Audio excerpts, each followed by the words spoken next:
Let's begin with James the Less. He was a highly respected leader in Jerusalem, but his preaching about Jesus did not please the religious leaders of that time at all.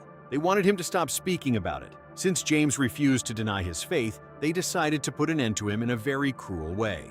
They took James to the top of the temple in Jerusalem, a very high place, and forced him to jump. But believe it or not, James survived the fall. He landed on the ground badly injured but still alive. And what did he do? He began to pray for the very people who had thrown him down. The crowd, seeing that he was still alive and praying, became furious. They approached him and began throwing stones at him. And to ensure he would die, a man took a fuller's club and struck James on the head. It was a brutal death filled with hostility, showing the danger of being a follower of Jesus in those days. Now, let's talk about the other James, the brother of John. He was one of the apostles closest to Jesus. Around the year 44 after Christ, King Herod Agrippa I, who wanted to please the Jewish people and show his power, decided that executing a Christian leader would be a good idea. James was arrested and, without much formality, sentenced to death. The chosen method of execution was beheading with a sword.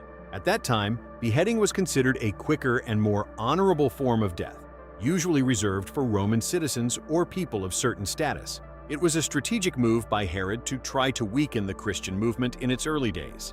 But instead of stopping it, James's death caused the other apostles to spread even farther, carrying the message to distant places. We arrive at Peter, the leader of the apostles, the rock of the church.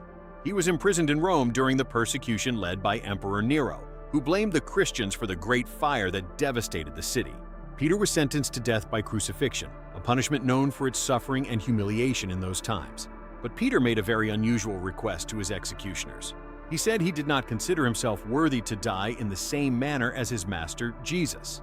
For that reason, he asked to be crucified upside down. The Roman soldiers, who cared little about such details, granted his request. Imagine the scene: a man suspended upside down on a cross, expressing humility even in his final moments. His death, though painful, became a powerful symbol of his faith and devotion. Peter's brother Andrew faced a similar fate. He traveled through Greece, spreading the gospel. There, he was sentenced to be crucified by the local governor. But Andrew's cross was different. It had the shape of an X known as the crux decusata. And there is more. Instead of being fastened with nails, Andrew was tied to the cross, a decision meant to prolong the process. Without nails, death took much longer, mainly due to exhaustion and exposure. Tradition says that Andrew remained on that cross for 2 full days, and during all that time, he continued to preach to the people who came to see him. He turned his place of suffering into a pulpit, using his final moments to share his faith, an extraordinary story of resilience and courage. If you are looking for one of the most shocking stories among the apostles, prepare yourself for the account of Bartholomew, also known as Nathanael.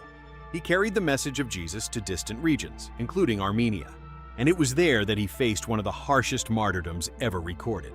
Historical tradition says that Bartholomew was subjected to extremely cruel treatment, involving the removal of his skin while he was still alive, a method meant to cause intense suffering.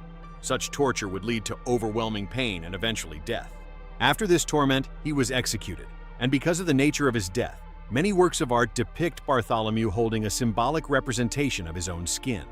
His death was not merely an execution, it was an attempt to strip him of dignity and erase his existence in a devastating way.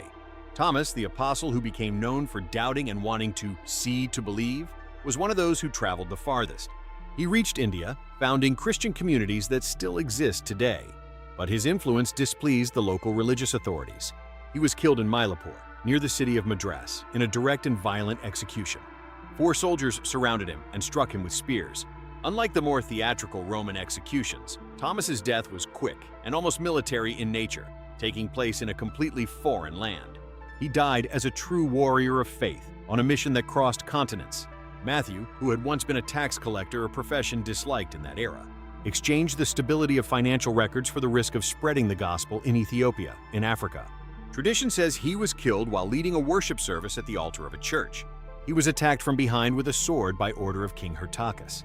The king was furious because Matthew had encouraged the king's niece, Iphigenia, to pursue a life of purity.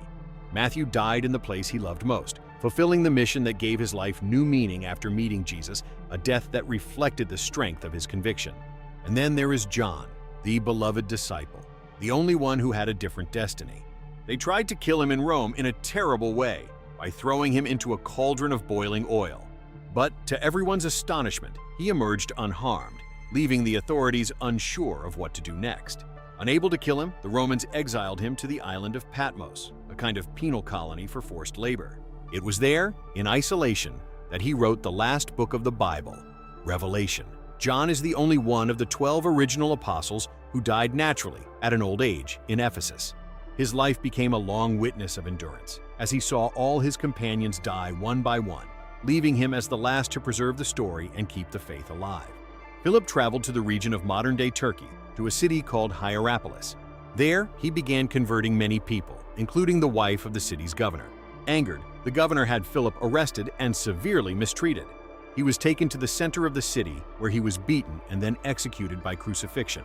Some accounts say he was suspended by his neck at a temple column, while others claim he was crucified upside down, like Peter. In the end, he died exhausted before a watching crowd. Simon traveled to Persia, in the region of today's Iran. His death is remembered as one of the harshest in the accounts of the apostles. Because of his preaching, he was captured by authorities seeking to set a severe example. The punishment chosen was a form of execution involving cutting through his body, carried out slowly while he hung upside down.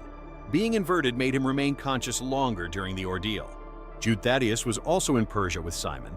He angered local magi who saw him as a threat to their traditions. They stirred up an enraged crowd against him. Jude Thaddeus was surrounded and beaten with heavy clubs. To ensure his death, one of the attackers struck him with a bladed weapon, ending his life. This is why he is often depicted holding a club or an axe. His death happened amid chaos and violence. Matthias was the apostle chosen to replace Judas Iscariot. He preached in various regions, but eventually returned to Judea, where he was arrested by local leaders accusing him of blasphemy. Following local custom, he was taken to be stoned. A crowd threw stones at him until he collapsed.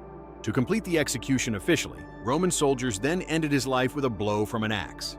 It was a two-stage death meant to silence his message. And we cannot forget Judas Iscariot.